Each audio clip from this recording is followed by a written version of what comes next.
Hi, everybody. My name is Rick Caballero, and this is the S2BC podcast. My co-host Justin Patterson is here today, and today our guest is John Gordon and Cullen Gordon, and we're going to talk about Michael Gordon today in this episode. So bear with us. I know this is fresh and new, and we're going to get going. But we're going to start with these gentlemen. John, thank you for coming to the show. Thanks for Appreciate having it. me. Cullen, Appreciate it. thank you. Thank you. Thanks for coming. Let's start with where you grew up. What neighborhood? What schools you went to? High school? You play any sports in high school? Stuff like that. Sure. So I grew up in Cicero. So we didn't do the parish thing, right? I just grew up in the western suburbs and went to grade school, high schooler, went to Morton East High School, went to Morton College for a couple of years, and then went off to Illinois State University. And what did you do when you first came out of college, work-wise? Work-wise, I sold life insurance. Did you? Yeah, I did. That was Don't trust the this beginning, guy. the beginning of my sales experience. But real sport. I played soccer for a couple of years. That was big at Morton East and still is. And Okay. didn't pass any of those athletic abilities onto the kids. But they did all right. Okay. And then what were you calling? So I grew up in Darien, moved there when I was probably 6 years old, went to grade school there, went to high school there, I went to Hinsdale South High School. There I played pretty much every sport you can think of, played football for a little bit, track, I swam, played water polo, and then I went off to college at the University of Oklahoma, and then while I was at OU, I played rugby. Did that for all 4 years, and then So no basketball? no basketball. Really? Yeah, just Now, played how tall are you? 6'5". 6'5". I always played it recreationally. And the coaches in that school, any school you went to, they say, come here, Yeah, why don't you play basketball? yeah. We had a good high school team. So Yeah, but I imagine Yeah. a 6'5" dude on the team. I played recreationally, but never played basketball. Like Were you 6'5" in high school? no, I was. Okay, that makes I sense. was a short little guy until He was 6'4" in high school. No, yeah, right? I didn't grow until like my junior year is when I grew, and I was like, oh crap, yeah, like I was like 5'10", and then boom, 6'5". It was absurd. So the coordination didn't come. Yeah, with it. no, it was. I'm pretty sure I'm still uncoordinated a little bit. Now, I know Cullen's not married. John, you're married. How many kids? I am married and I have 3 sons. 3 sons. None of them got the athletic ability, huh? Not really. They played. They can't even smoke cigars on the golf course. Little League. Their mom's going to see this. We can't. Okay. But they got the golfing bug now. They do. All 3 of them play golf. That's so. good. It's something you have to do all the time to get better at it. Yeah. It really is. I don't know anybody who's I actually play good at outings for golf. years and never get improved, never practiced, but I'm getting a little bit better.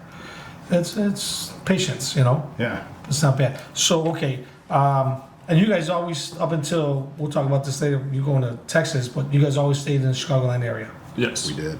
Yeah. right? Okay. And all the kids are still here, besides going to school. All the kids are still here. My oldest is, it may be his second senior year up Okay. in the Upper Peninsula, but yeah, he's still going to school. So all 3 boys are in college. UP. All right. Yeah, he's big on staying up there too. All right, he's probably going to see this too, so I was gonna say he's probably been staying up there. he is. He's probably going to stay up there. So we're gonna kind of move along here, and let's talk about your brother and your father. We'll go back to the day. There's something you don't want to talk about, or it's getting emotional. You don't want to deal with it. To just skip. Okay. Say we'll talk about that later, or something like that. We'll Yeah. move past it. So August 8, 2004. I know he was. Michael was a veteran in the Army and a Chicago police officer, and was in a horrible car accident on that date. Can you guys want to relate to what happened? How old were you then, Cullen? I was 5 when that happened, and then obviously I learned the details about it periodically throughout my life. When I was very, very young, it was always just known, a drunk driver hit your dad, he passed away. And then as I got older, I started learning more details about it. And then probably as of like 2 years ago, talked to he's now a homicide detective in Chicago. He was out there on the scene, and he just told me the whole accident. Who was that? Bill Rogas. Bill Rogas, okay. And I know that he was out there, and Right. just told me the whole incident that happened. Right. And I have a lot of respect for all those guys that were out there. 11 had a tight crew back then. It was 11 midnights when it occurred, I believe, right? Yeah. And John, where were you when this happened? I was at home. Almost like 9/11, right? You're not going to forget that day Yeah. when it I happened. had 2 little kids at the time, and for them to sleep in on a Sunday morning, that it was weird. But they slept in that morning, and my wife got the phone. It was my mom, and my wife was, of course, emotional, and she had to tell me that my brother was gone. And, Wow. I just remember a lot of screaming, right? Oh, I Just can imagine. no, and just went to the hospital after that. Yeah. And you got all the details later, but it was, he pulled up it was at Stroger Hospital. We rolled up, and it was that sea of blue kind of parted for us. They took our car, right? Yeah. Someone just took my car, drove it away, and they walked us in, and I'll never forget this. Yes, sir. So, they had an officer posted outside where my brother was. It was a guy I went to high school with, Dave Manila. I'll never forget that. Like, somebody put him there that day, someone that That's I right. actually knew. So, Yeah. and, they pulled the curtain back, and there he was. And, they had him covered from the neck down. And I just remember, whispering things to him that I probably should have told him when he was alive. So, Yeah. And I remember every detail from that day. I remember Klein being there and his whole staff being there, and it was a mess, to say the least. Yeah, I can only imagine. I know that the guys in 11 did whatever they could. Oh, I mean, you yeah. guys might elaborate on that a little bit better. Yeah. Because they got there and he was ejected out of the vehicle Yes. and the vehicle landed on him? Yes. Yeah, so when I talked to the guys about it, my dad's normal partner was off that day, and he had a probationary police officer in his car that day. That was John Del Queso, Yes. if I'm not mistaken. Yeah, so they were traveling on Jackson or Sacramento, one of the streets, and then when they got to the intersection of Jackson and Sacramento, they had the green light, and they were responding to help an officer who just needed them out there. Right at the end of shift, the drunk driver ran the red light, T-boned him, car spun out. Johnny got ejected out the passenger side. My dad got ejected out the front. Wow. And then the car came to a rest on them, and then no one knew the accident occurred, and then a patron of the west side, just a civilian, a local person, picked up a officer's radio that Wow. came off, and then he said, he was reading off the car number and said, Jackson, Sacramento police need help. There was an accident, and he was talking on the radio, so when everyone went, they got to Johnny first, obviously, but they didn't know Dad was under the car. They got to the car, they kept calling for heavy equipment to come lift the car, and then it was Abe Lara who was the one who said, we have 10, 11, 12 officers out here, fuck it, let's deadlift this car off of them. Wow. So then they lifted the car up, they grabbed him, and then Bill Rogus was the one who instantly started giving chest compressions on that until they got him to Stroger Hospital. And then obviously he was pronounced deceased there, because the injuries were too traumatic Yeah. to come back from. But yeah, and then because I was only 5 when that happened, and I remember I have my handful of memories from my dad just being so young, Right. Yeah. but for some reason since that day I can just remember Yeah. stuff. Yeah, And I remember after I woke up, it was actually my uncle John who, when we went outside the apartment, I saw, of course, all the police officers, everything. It was my uncle who explained to me at 5 years old what death is, and that my dad's never going to come home, and always will remember that the rest of my life. Going to your thing with the memorial later and stuff, and the Michael Gordon Foundation, did they ever reach out and find the guy that got on the radio, or the female? Was it a guy? I think it was a homeless Really? fella. Yeah. That would have been nice to grab him down the line and give him an award or something. Just Yeah, for helping yeah. the police out. Because back then, I mean, that neighborhood, they weren't too fond of the police. and you know what I'm saying? For him to do that. realistically, he probably saved Al Cason's life. Yeah. His injuries were traumatic, in the fact that he did that. I look at it now, especially after being in the police. My dad was gone. Yeah.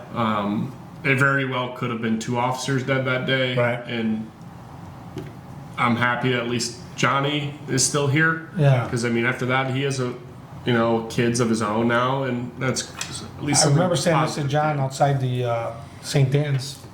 And I was like, why ain't you inside? He's just like, didn't want to talk about it, you know? Yeah. I kind of get it, but I thought it should have been inside. Anyway, John, you can relate more to it. So, Michael was in the Army. Was he ever in combat? He was in Bosnia toward the tail end of that conflict. Okay. Sure. And then he was at South Korea. He was at the DMZ. So Okay. And what was his... And he was military police? Yeah, he was a part of the 16th Military Police Brigade. They were the only airborne MPs, and they were That's awesome. yeah, they were attached to the 82nd Airborne when they deployed. Okay. Yeah. So that's what he was a And part of. you know what? That's a rowdy group. I never knew him in the military like that, but he looked like he was proud to be in them. All the pictures I've seen in his military uniform, Yeah. he wore it right. He- he he- was squared away. He was, and that's actually one of my memories I have of him because of that military experience. I remember that summer, I was living in Las Vegas at the time, and I will always remember every single day he was polishing his boots before he went to work. That's right. His boots were always impeccable. Yeah. Yeah. They instill that discipline in you, and Yeah. they don't shine boots anymore, unfortunately. What do they do? Now it's you've got desert suede. Oh, Yeah, and there's no more ironing of the BDUs. Now it's ACUs, and huh. yeah, it's but he brought that discipline from the military That's right. with him. This To the police Riverside and then Chicago Police now Department. I see you got your dad's bracelet on. That's pretty neat. Yeah, I will always have it on me. Yeah. No, like and now for the people that can't see at home, it's blue. Now, did you have that made, or a buddy made it? I had it made. I love it. Yeah, I had it made of the Till Valhalla project. Yeah. Yeah, they do a great job on memorial bracelets, and so I've Yeah. always just used them now. Yeah, it's incredible. No, it's a great way to honor him and always remember. You know, too many people forget. And what did you say earlier? That So, being in the military myself, like we dealt with a lot of death of brothers, and like you said, like you're gonna get to experience it. That you end up spending more time with your brothers in blue than you do with your own family, right? So you get to know the ins and outs of everything. But at the end of the day, they say we die 2 deaths in this life, right? The day we die and the day we're forgotten. And it's pretty freaking neat to see you sitting here and sharing in your brother's memory and be able to share it with his son. Because I know for me, we made a promise to our partners or our brothers, right? If I fall in combat, we had 2 rules. If I fall in combat, don't let my wife marry an asshole, and don't let my kids forget me. And we can see right now that the it's memory is never being, happened. yeah, dude, it's awesome. he was saying, one lady said, "Okay, when do I get my check?" Yeah, yeah, we've reached out to some spouses, and I'd have been like, click. yeah, and it's the first thing is, and it's not all of them. It was just one, and I'm not going to say the name, but it was when do I get that insurance check? But now, can I ask y'all, do you guys still keep in contact with his partner over the years, or Oh, yeah. Oh yeah. that's fucking Yeah. that's amazing. Have stayed in touch, stayed Yeah. pretty close to the family over the years. I bet. Try to stay involved in everything Now, we you do. come from a police family. Your dad was on a job, wasn't He was on the job 30 years. Wow, he? And then his brother's on a job in Cicero. No, Berwyn. Berwyn. wow. Yeah, and uncles, cousins. Yeah. Yeah, there's a lot of people who become police. Usually tends to go that way, you know Sure. what I'm saying? They say, oh, it's a good job, you gotta get on, it's easy, you know, whatever. Same thing with the fire department and anything else. I took the test in the 90s. What happened? He tried to Got sell the a pitch to call. I him. got the call. I scheduled my psych. And Yeah. it was my mom, of all people, who pulled me aside and gave me the lecture. Like, is this what you... Like, I had just met my wife, so it was... Sure. We had just been on a couple dates. I didn't know where it was going. And She's awesome. Yeah. Oh, she's the most sane one of the whole family. She's the glue, huh? she for sure is. 100%. So we can't say nothing bad about her. She's Yeah. gonna listen. She's top notch. But she just gave me the lecture, you know, think about what you're getting into. You have a college degree.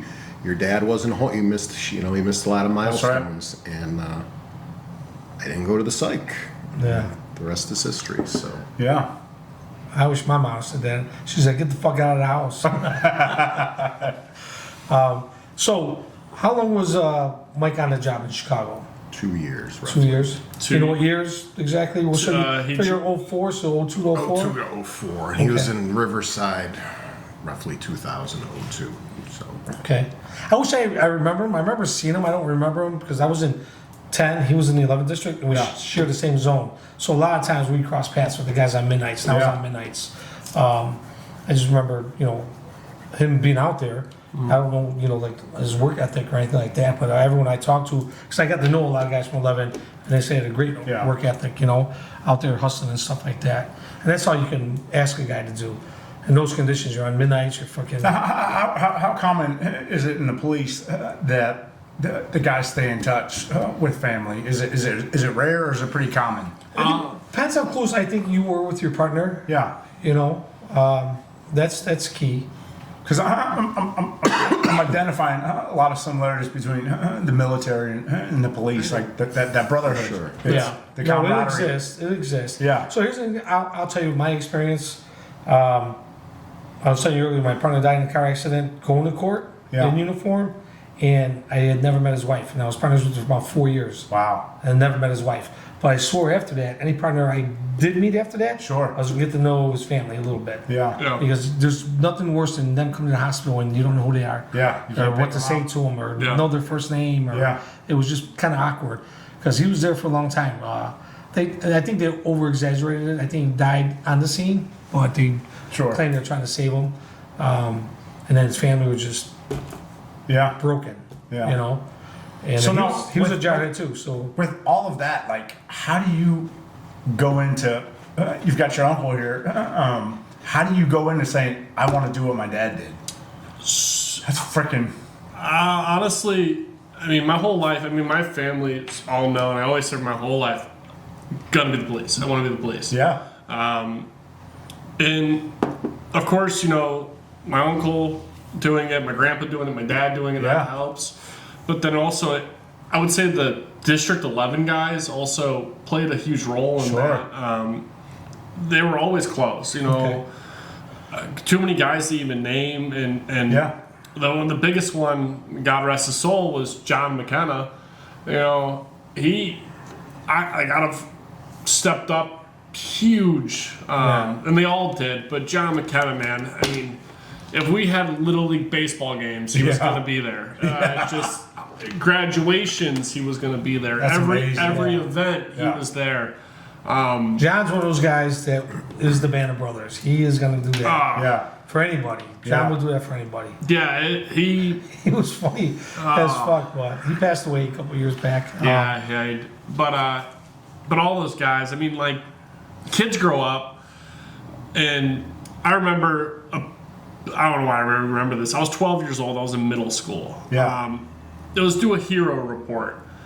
Every kid was doing LeBron James or Michael Jordan Sure. or, you know, sport athletes, whoever. I did mine on Thomas Wortham. Most of the listeners here probably don't even know who Thomas Wortham is. Yeah. And he was a Chicago police officer killed in 2010. He was off duty. They were trying to rob his motorcycle, and he came out and did they exchange gunfire? So the dad. the dad exchanged gunfire with the subjects, killed one, I believe, injured another. then was with his son, and then I did my hero report on that, Mr. Yeah. Wortham and Thomas Wortham. Yeah. Right. A normal kid Yeah. probably wouldn't have been No. doing that, but I think it's just the environment I was raised in. Sure. So I knew I always wanted to be the police. Yeah. He was a veteran as well. Okay. Wortham was. Yeah. Yeah. And so I always wanted to be the police. So then when I graduated from college, I had a sit-down conversation with my mom. Yeah. I can imagine. And I told her, I said, I either want to go to the military or I want to be the police. And she's a military vet. Yeah. And she said, okay. And mom's airborne too, right? She is. Airborne. And she just said, okay. The only thing I asked from you was graduate college. Yeah. And then make a decision. Now you have to identify what impact you want to make. Of course, serving your country is great. Sure. And it's very much on a big scale. Or do you want to do it on a smaller scale with a city? Yeah. Individual communities is what you're serving. She's like, you have to identify what would you want to do. Smart woman. And told her I wanted to be the police. So I started Okay. testing. Before you get into that, let's jump over to John. Yes, sir. So, John, Mike died 2004. When do you create the Michael Gordon Foundation? It's pretty much the next year. Next year? Wow. 05? And when do you get teamed up with the memorial? 08. Okay, so start with the Michael Gordon Foundation. Tell us your ideas, how it started, why you wanted to do it. Well, we obviously know why, but maybe our listeners will get an idea why, Sure. Well, I think it was, again, growing up in the police family. Yes, sir. I always say this, you pay a little closer attention if an officer is injured, killed in the line of duty, and there's a ton of coverage for a couple weeks, and then you Dies don't out. hear much after that. Yeah. So we didn't want that in this case. So Yeah. we started this foundation. Really, I think my wife realized that I needed something because I was definitely in a dark place. So Yeah. she smart enough to know that I needed a project, and because I didn't want to do anything, I really didn't. The foundation was the last thing on my mind, but we had a lot of success hosting.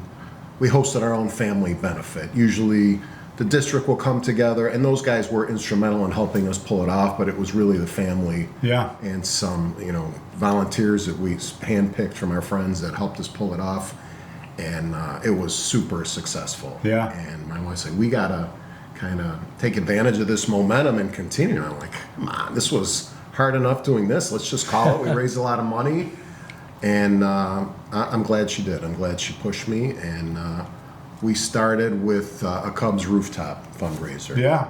My brother's a huge Cubs fan. We're all Cubs fans.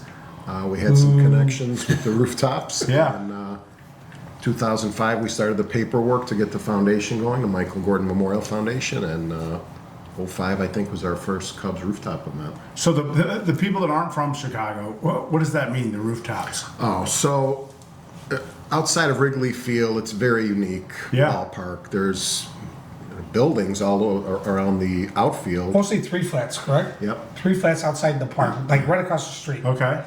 So it was converted the roof into bleachers Oh, Yeah. outside of the park. outside of the Yeah, park. So you What? can see down into the ballpark. Yeah. Yeah. Okay. It's pretty awesome. Yeah. And then the Cubs got smart, Cubs right? And they started put the blocking the kind view. Right. As soon as the Ricketts family bought, they put the clamps on these guys and started blocking views. And Which was unique, right? Yeah. Because instead of paying like ballpark prices, you were getting, I think they're a little better deal, right? To go to the rooftop. Yeah. You're not in the park, but you're watching a game. Yeah. Grills and hot dogs and everything. Yeah. going You're on. tailgating and watching a ball game. Exactly.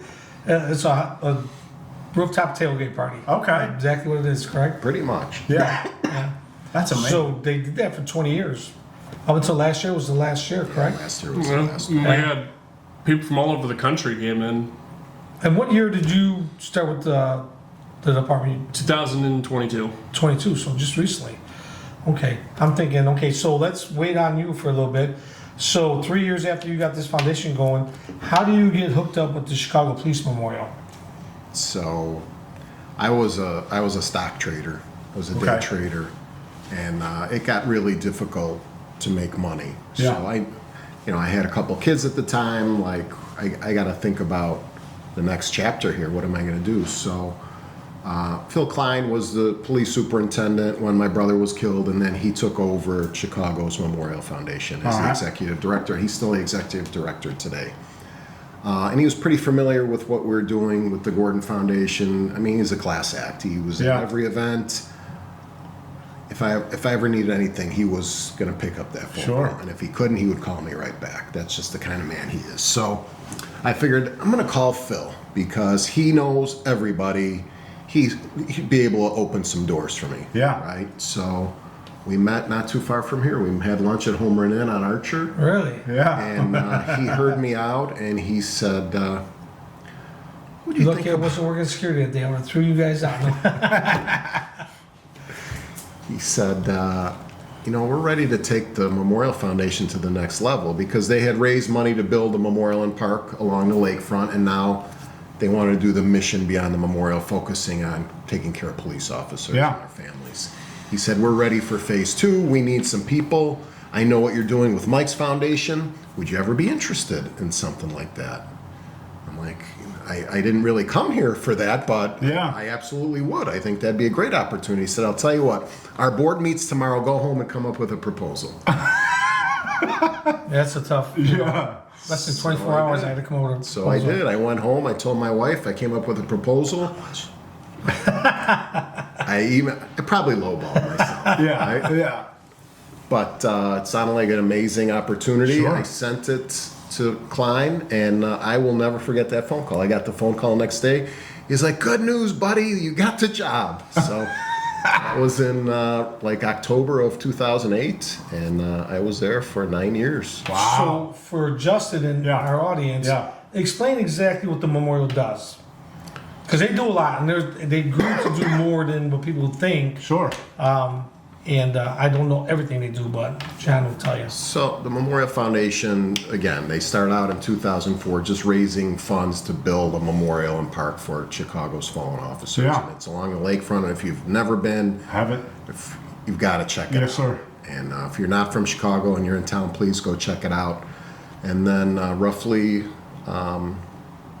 07 to 08, they changed their mission. So now it was the focus on the kids.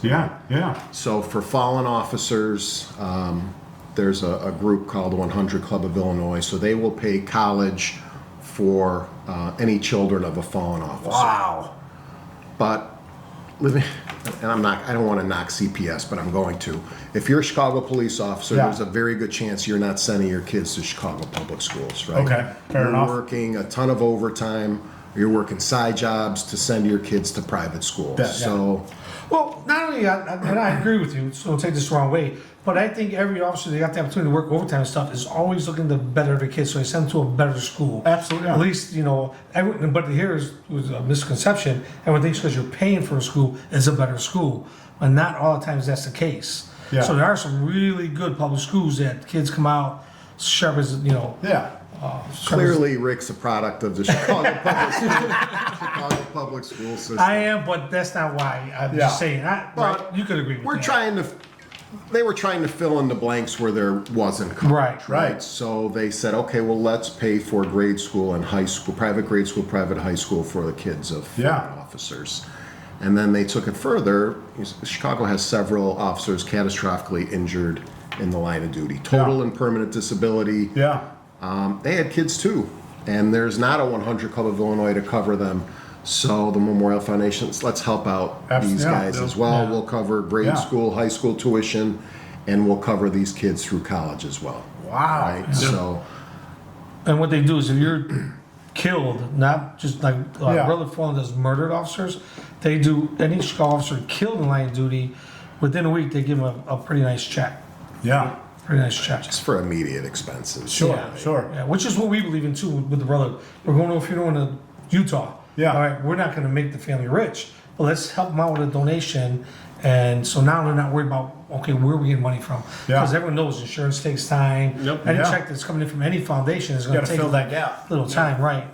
And now they don't have to worry about what are we going to eat, fucking order out every day. Who cares? Till the thing comes down a little bit. It never goes away, but you gotta let it come down and face reality. And you did that for how long?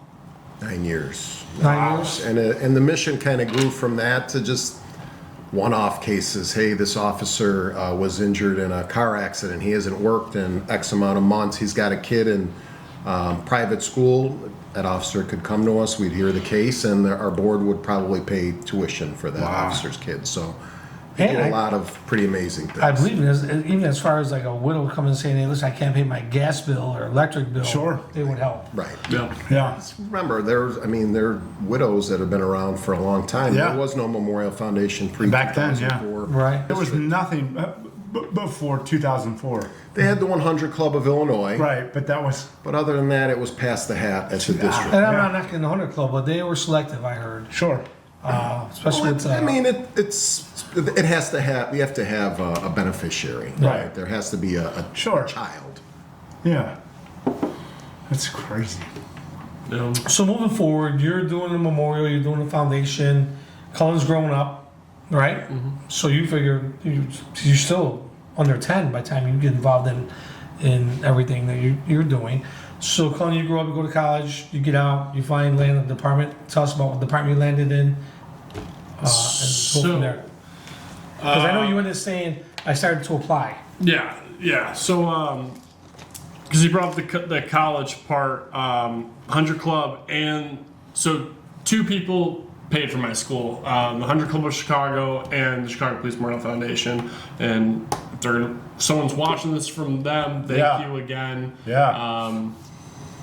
That was huge. So when I went to college, my oldest brother, he was living out in Oklahoma City. I went and visited him, and then we toured OU. Only school I toured. Knew nothing about the school. I was like, I'm going to go to school here. Yeah. So I went to school there. One of the biggest rivalry in college football is OU Texas. Yeah, that's right. The games in Dallas every year. So every year during college, I was going down to Dallas. And I liked Dallas. It was a nice city. I was like, oh, okay. So when I graduated, I moved back home. And I was like, okay, what do I do? I want to be the police. What do I do? I get on, it was like blueline.com or something. Get on it, nothing. There's Chicago's hiring because they're always hiring. Yeah. And I was like, everywhere in the suburbs is wanting laterals. I don't have lateral experience. So then the state subsection was Dallas. Dallas police is hiring. I was like, oh, okay. And so I was driving to my work. I was working security at the Hyatt Regency downtown on Wacker. And Dallas police put a billboard up on 55 saying that we're hiring. And I mean, the sign doesn't get any bigger, right? So then I was like, I just looked at their application last night. Yeah. I was like, I'm going to take this as a literal sign. Yeah. I'll apply in Dallas. I applied, went out there, tested, and then I got the job. It was December. They called me, said, you got the job. You start in like 4 days. The academy class starts in 4 days. Yeah. And I told them, I said, no, I can't start in 4 days. I still am in Chicago. Like, what? Yeah. And they're like, oh, okay, well, when could you start? I was like, give me another academy start date and then I can start. Yeah.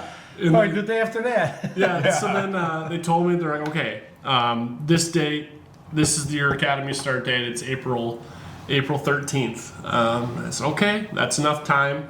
So moved out to Dallas, didn't know anyone, and just started the academy. Was my first welcome to the police, I guess, was the Dallas Police Academy. Didn't know at the time it's the longest police academy in the United States. Is it really? It is, 10.5 months. What? It's longer than Wait, federal is law that through enforcement. all classes and everything? Yes. Not on the street? Nothing on the Yes, street? 10.5 months. Really? Because one of the things I ask all our guests, That's whether it be crazy. a veteran or a police officer, Yeah. what was your boot camp like? What was your academy like? I've never heard. 10.5 months. 10.5 Yeah, months. so it's broken up into phases. Yeah, it was a long road. What's the Chicago Academy? 3 months? 6 Three, months? 90 days? 6 months? 60? Okay. 6 months. Most like DEA, HSI, the FBI, Okay, it's 3 months. 6 months. Yeah. So Dallas is 10.5 months. I mean, everything in Texas is bigger. Yeah, I guess. Yeah, it was. Well, I mean, I can see another couple months because you have to learn about animals and shit like that, right? No, it was just random. Like the first, I guess it's broken up into phases. Yeah. Like the first 2 months. So we had a sergeant. The sergeant of our academy when I was there, his name was Sergeant Lee. This man's larger than life. Yeah. He's just this 6'6" jack dude who was in SWAT for 20 plus years. Yeah. Legend on the department. The first phase was you're getting smoked all the time. Okay.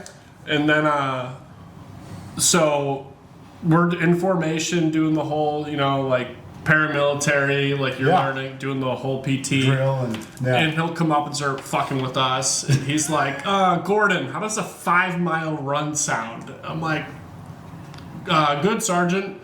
Great. Gordon says it's great, so because of Gordon, we're going to do a 5-mile run. Let's go. Mass punishment. Yeah, is and what I'm they- like, in my head, I'm like, this motherfucker, like, if Yeah. I say no, what? Yeah. No, it's 7 miles. Yeah, right? Yeah.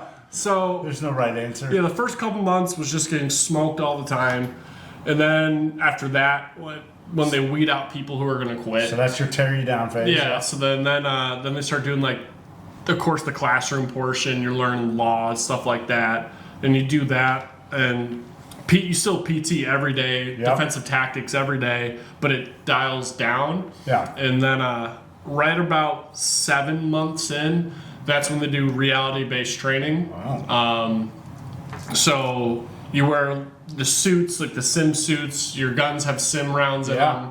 them. You're doing like active shooter training, entry on rooms, stuff Yeah. like that, ambush training, and do that for like 3 months. So like for 3 straight months, you're getting shot with sim rounds. Yeah. The little blue ones? Yeah, yeah. Oh, yeah. That's hard. Yeah, so then doing that for a while, and then How's that coming from a machine?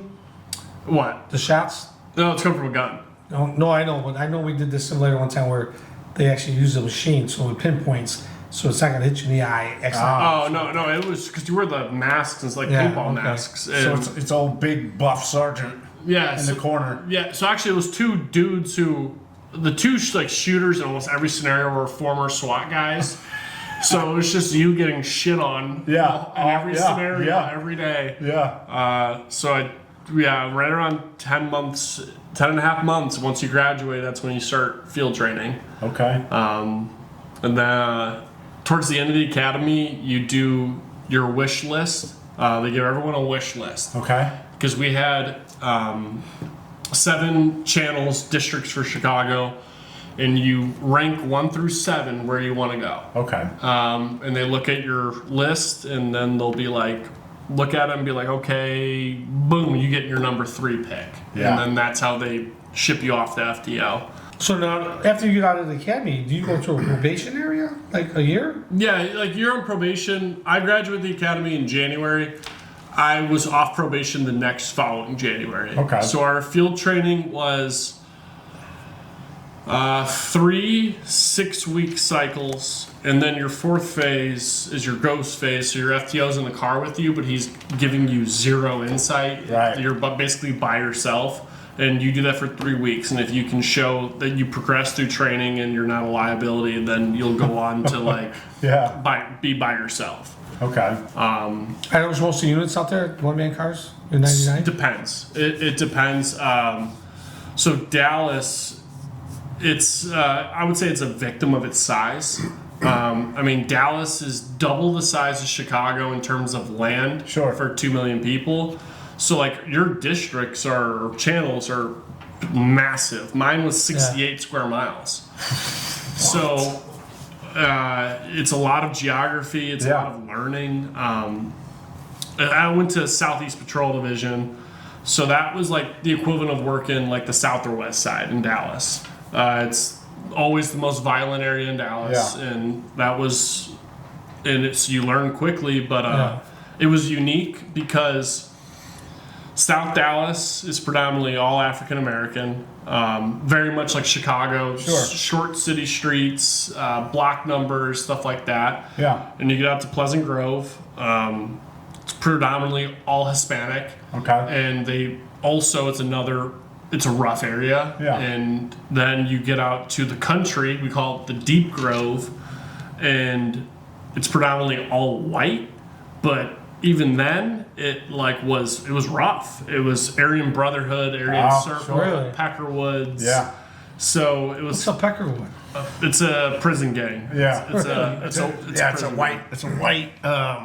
Yeah. Were you in them? No. So it was unique. It was a great learning experience. I dealt with a very, very poor socioeconomic community for African American, Hispanic, and white, and it was how you police in the three neighborhoods is going to be drastically different. Okay. How you talk to all three of the areas. Yeah. So you learn very quickly how to adapt, I guess. Yeah.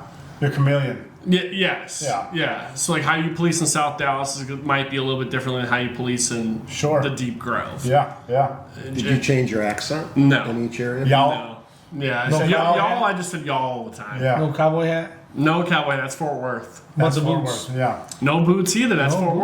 Worth. Yeah. Yeah, well, Dallas got boots. No, we don't wear boots. Not at work, but I mean, the big. Oh yeah. I mean, Your of course. dress I own uniform? boots. Roy's always got a hat and cowboy boots. Yeah, on. yeah, and that's his personal. That's his personal. What time we at? Yeah, but yeah. So it was a great experience. Yeah.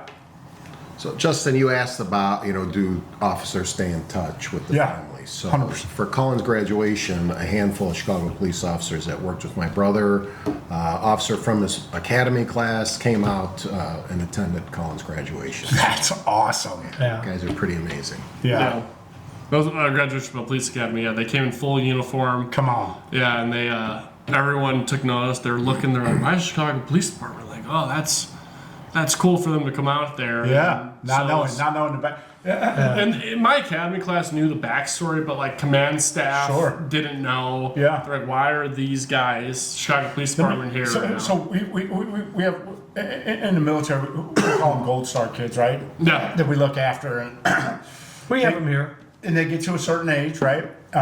Did you ever ask stories of your dad's partners or his friends? of course. Like, I want to hear the good, the bad, and the ugly. Oh, Like, of course. The amount of stories that I've heard from them, Yeah. they're like, dude, yeah, like it.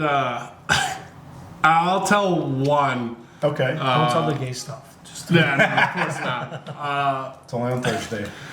They got on a foot chase, him and his FTO. Yeah. Got on a foot chase into a project, and the dude was running to the second stairwell. They came up to the first, and then his FTO was like, go up the first stairwell and cut him off.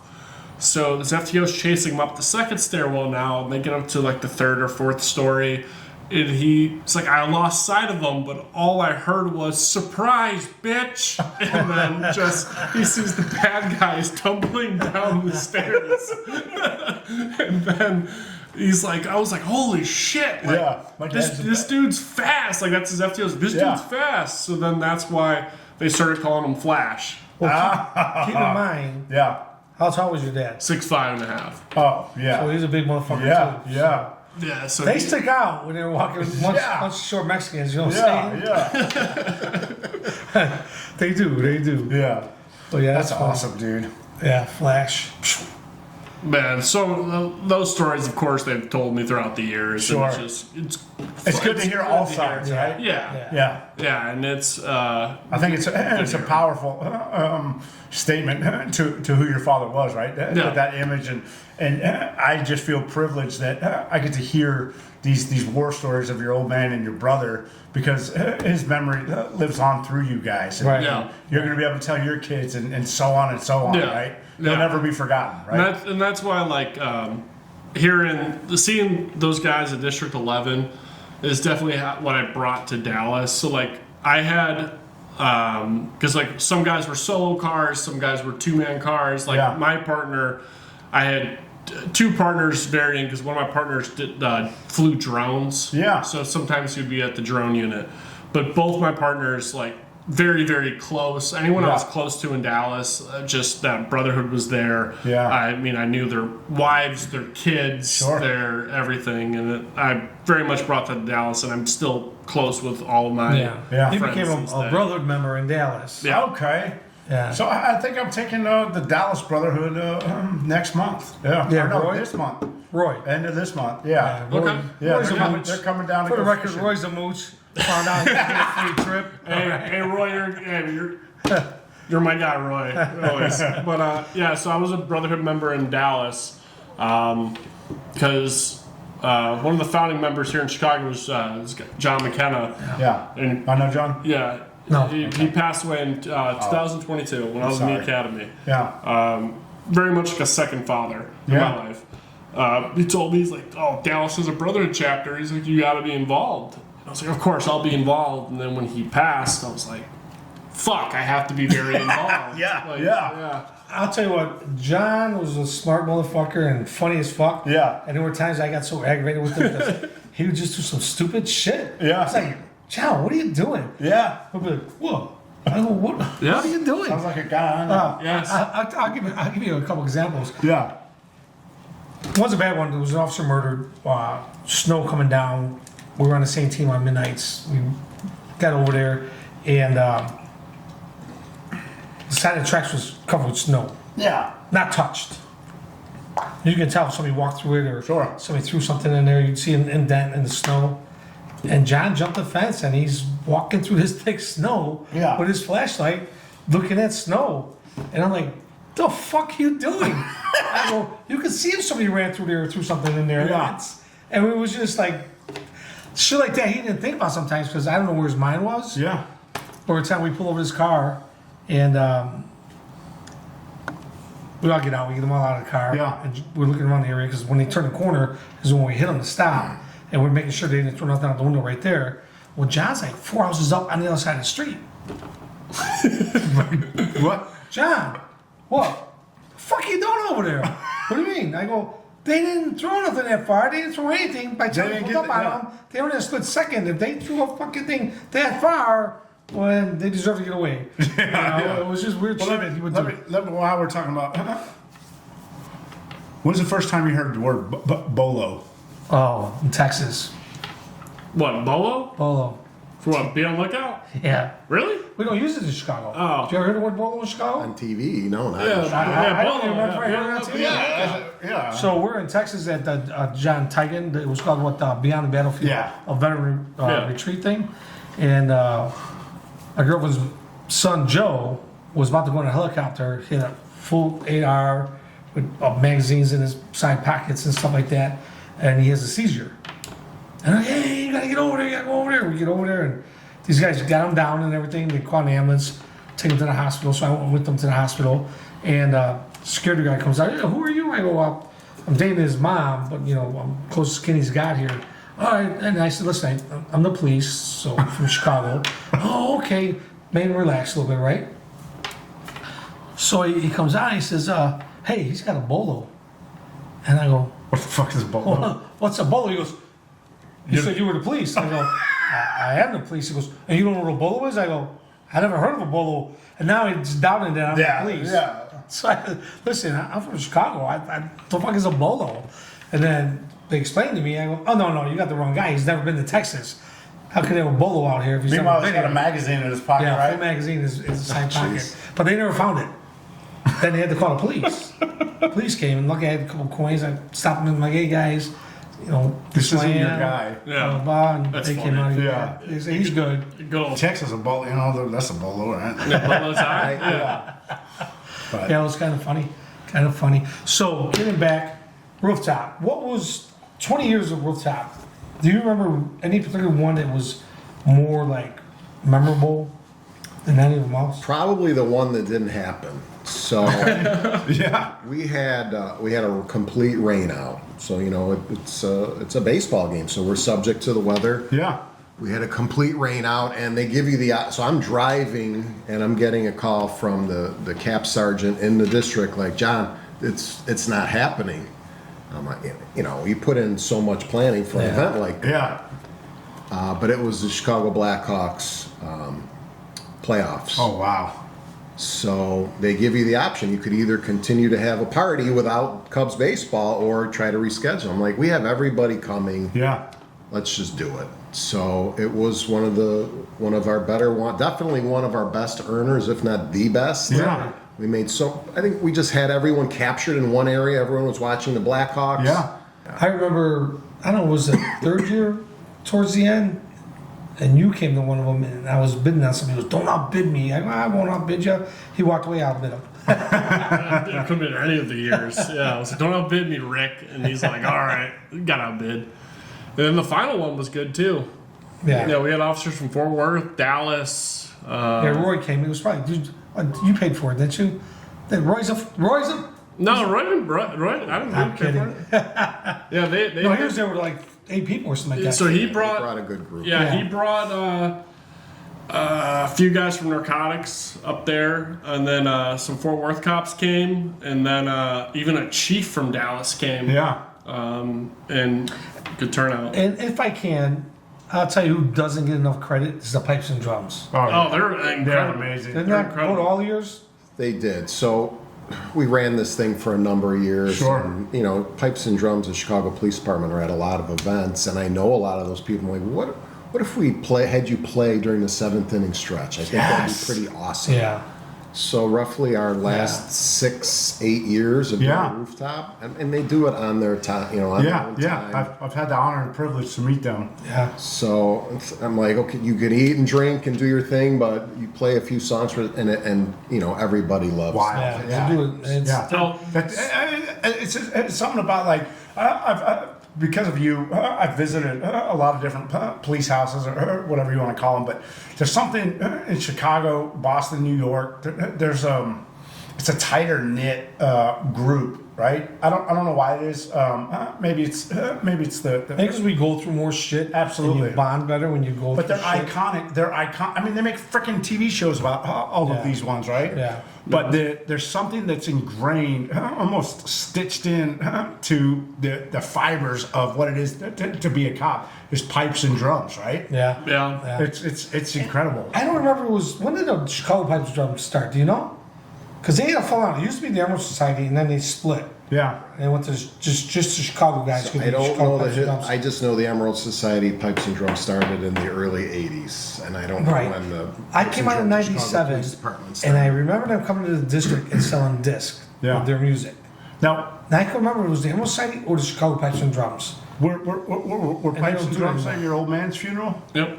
Do you still, is that burned into? So for me, when I hear pipes and drums, I automatically tear up. Yes, I think that's No matter everybody what. that's been involved in it. Doesn't have to be immediate Yeah. family. No, but yeah. if you went to a service, you know the Pipes So- and Drums. Yeah.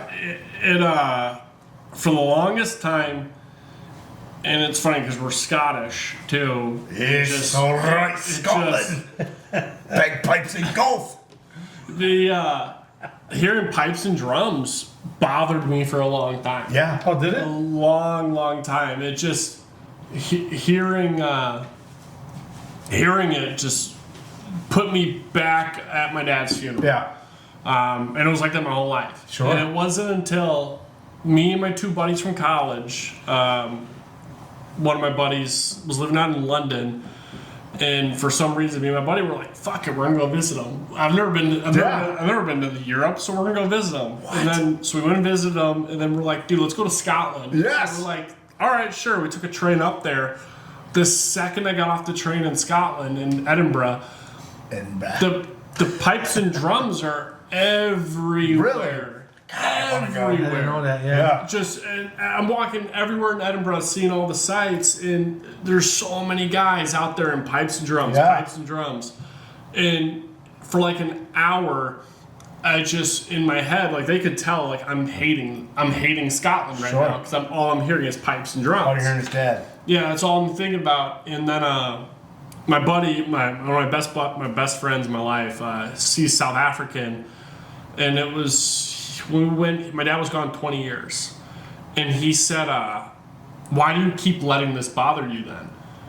And I was like, "Well, I'm not like it bothering me." He's like, "Well, you are. It's been 20 years, and I get that sucks." He's like, "But if you hear this music and you get angry every time you hear it, At Yeah. what point do you as an individual decide, I'm not bothered by this anymore? Yeah, See, it's a double-edged sword for me. sure. When I hear it, I get sad, but it also motivates me. Yes. You know, it's like, fuck yeah, this is why we do what we do. Yes.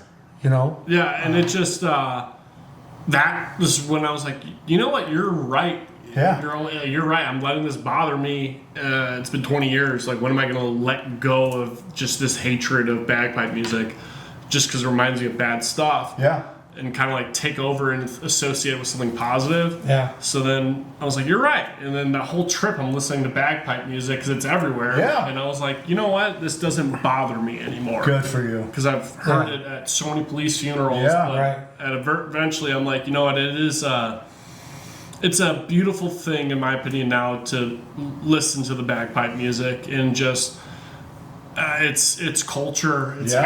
heritage, Yeah. it's They're recruiting, so you could probably get in. yeah. No, I'm good. I will never learn how to play it bagpipe. You're long-winded. Yeah, but I'll listen to it now, and I have no problem. I was just at a Rosemont golf outing, and I'm coming up to the hole, and they got a sponsor tent up there, and they got this drum sitting out there. I'm like, hey, what are you guys doing?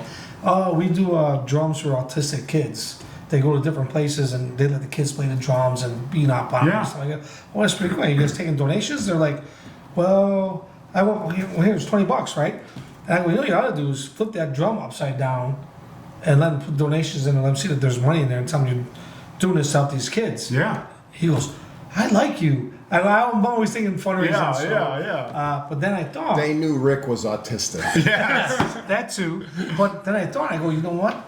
Why don't we do that for the pipes and drums at our golf outings? And I never thought of it before. And let's get them on a hole and let the guys come by, have a piper there, play a tune, and boom, throw them Yeah. a few bucks. That's what I'm gonna start doing now. All our golf outings, being pipes and drums, set up a tent, put a piper out there, Yep. and fucking let them hit the ball and then get the fuck out of here. Yeah, yeah, yeah. They should have a "get the fuck out of here" song. Because we have the rifle out Monday. Yeah. We're doing the rifle. Did you ever do that with us? I did. I missed Yeah. the rifle. We're doing it Monday for the veterans outing. Yeah. Well, some courses won't let us do it. Can you do it at the McKenna outing or no? Yeah, because it's gonna be at the same place. Which course is it? White Pines. Oh, White Pines. Oh, okay. Good. Hole number 11. You're gonna hear pop, pop. What are you doing that day? Monday. Work. This Monday, work. You gotta work. I need somebody to help Pete. Pete's gonna come out. Pete Millionis. He's gonna come out and work the rifle. So I need somebody to be out there with them. I'm gonna bring out 2 rifles so it moves smoothly. Because usually that hole gets backed up. Oh, yeah. We want it to move as fast as it can. So part 3 or part 5. So I've never even swung a golf club before. no, No. It feels you're pretty awkward. good at it. You just gotta. It's practice, practice, practice, practice. Maybe one day. But just when you think you're good, now that I you go moved to back, shit. Now Yeah. that I moved back, I'll start attending the golf outings and start picking up golf. Yeah, Yeah. we can use it as a traveler too for the brotherhood. Yeah. I We just missed Louisiana. But Yeah, I was a traveler in Dallas. I attended funerals all over, and always win. Always win. So of course I'll try to travel here again. So, do you miss doing the rooftop? I don't miss the rooftop, and I'll tell you why. No, I don't. It was awesome.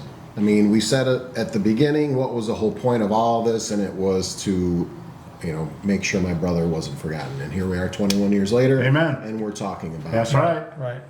I feel like my grieving process is over. Sure. Right? It took 20 years. Yeah. And Rick was nice enough to let me speak at the gala. Was it last year? Mm-hmm. And I told my story, and I don't know. At the 20-year mark, You've got closure. I finally, after And 20 on years, and on and on. poured a lot in. With this foundation, Chicago Police Memorial Foundation. I work at the Chicago Police Credit Union now. Yeah. I've been in it for 21 years, Yeah. and I don't miss the rooftop. He's like being a cop without being a cop. Yeah. I certainly miss the people, Sure. and the people miss it Yeah. because I always knew, and I would worry every year, right? By my wife's like, "Dummy, we're gonna sell out." Yeah. right? We have our regulars. We people came for the cause. They didn't come. That's right. For the Cubs, Sox fans came, right? Everybody was welcome. And here's one thing about what John did. Yeah. All those guys from 11 over the years parted different ways. Sure. All over the city, they didn't see each other as much as they But did that back was in their the day. reunion. That was a reunion. That's Every year awesome. they had That's that the reunion. only thing I miss about the Yeah. rooftop. That was the one time a year where you get extended family, all Yeah. our extended cousins, all Yeah. of those guys together for one day. And That's why I think we should bring it back. Cullen, we're not going to bring back the rooftop. I'm liking where you're at. You know what you should do? Maybe there'll be some type of Here's what Yeah. you do. gathering going. And this is simple. You don't have to raise no money. You don't have to do anything. Do a picnic. Call it the Michael Gordon picnic, and bring your own booze, bring your own food. We're gonna hear. I got this reserved. Don't worry about raising the money. Yeah. Just say we're just gonna go there and chit chat. Whatever What- it used to come around. What I was thinking about is that Come on. if he's sick of doing it, I'll walk me through the process of what to go about doing it and let me organize the rooftop. Yeah, I mean, Cullen, passing well, the torch. You can take it over. If you can walk me through how to bring back the rooftops, I would bring it back. I'm excited about a roof. I don't even know what a rooftop is. Because Justin's going to be there. Yeah. and like you said, I think it's more than just remembering my dad. Sure. It was all of the guys getting back together, and obviously we raised money for a great cause, and I believe like the rooftop in the beginning, I attended them, was a little bit depressing in the beginning. It was just because it was fresh. For you. Yeah. But Yeah. even for guys who were close to my dad, it was fresh. Yeah. And eventually it became into remembering him, and then it turned into like remembering him, and it was guys can re-see each other. Yeah, Because they right. are disconnected now because they went on and did other stuff with their careers. I think Yeah. in my experience, like the greatest tribute to somebody is, you know, any of us can sign up to go and serve. Well, not any of us can be the police, but any of us can be the military, right?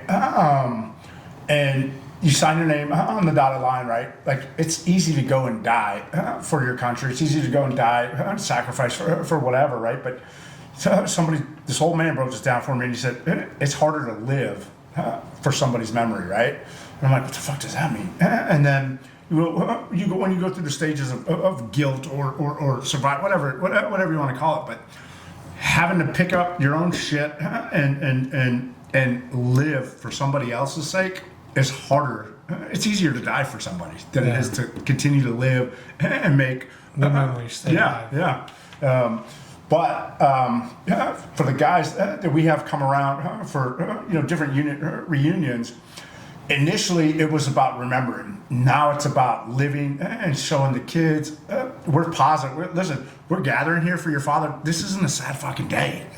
This is a day that we are all together talking about the ones we love. Right now it's a celebration. It turned from doom and gloom to a positive thing. And they did a great job. I mean, I don't bring know, the being a rooftop police officer, John doing the memorial thing, Yeah. that's you couldn't Good ask for for more. you. Yeah. 19 years you did that? 20 years. 20. Good night. Stopped after 20. Yeah. I even questioned you, remember? I was like, you sure? I mean, it's kind of tough to give up. Every year he always said, he's like, it's the last year. And then I was like, oh yeah, for sure. It was. And then my wife would talk sense into me and said, why don't we go 20 is a nice round number? And Yeah. it's just like, End it on a seriously, banger. It's like Yeah. a switch flipped inside. Sure. It's a nice run. Yeah. For sure. Yeah. For sure.